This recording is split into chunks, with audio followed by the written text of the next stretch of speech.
Inisyuhan na ng National Bureau of Investigation ng subpoena ang ilang individual kabilang ang suspendidong si Senate Sergeant at Arms Mau Aplasca at malalapit kay Senator Robin Padilla kaugnay ng investigasyon sa May 13 Senate shootout at pagpuslit ni Senator Ronald Bato de la Rosa sa Senado noong May 14. Dinepensahan naman ni NBI Director Melvin Matibag ang naging pahayag sa planong pag-i-issue ng patawag sa asawa ng nagtatagong Senator de la Rosa.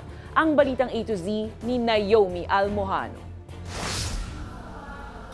Apat na individual ang inisyuhan ng subpoena ng National Bureau of Investigation kaugnay ng May 13 shooting incident sa Senado at paghahanap ngayon sa puganteng si Senator Ronald Bato de la Rosa. Ipinatatawag ng ahensyang suspendidong Senate Sergeant at Arms Mau Aplasca, Pasay City Chief of Police Joselito De Sesto, Deputy Chief of Staff ni Senator Robin Padilla na si Gin Robles at tiyuhin ni Padilla na si Virgilio Carino na kasama umano sa backup vehicle nang pumuslit si Bato palabas ng Senado. Hindi kasi sinisubpina dahil automatic akusado ka. Kaya ka rin sinisubpina, you can give reason to shed light on a matter. Una na ring sinabi ni NBI Chief Melvin Matibag na posible ring magbaba ng subpoena sa asawa ni Senator Bato na si Nancy de la Rosa.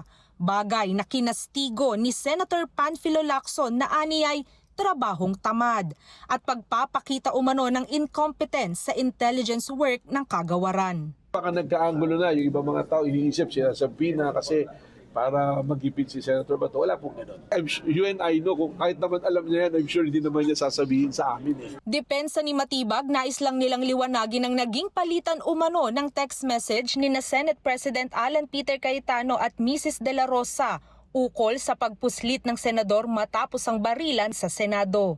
Ang sinasabi rin ni Senator Alan Peter Cayetano, she received a message from Mrs. De La Rosa na yung nangyari na shootout gives opportunity na makatakas si Senator Bato at nagpasalamat siya kay Senator Alan Peter Cayetano sa pangyayari na yun.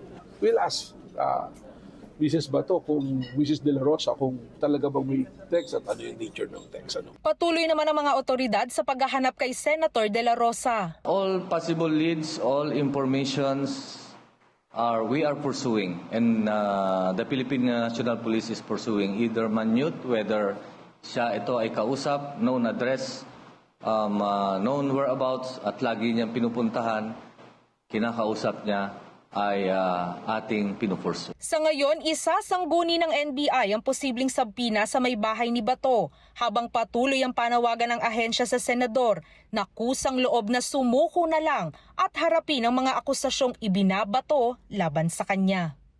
Para sa Balitang A to Z, Naomi Almojano.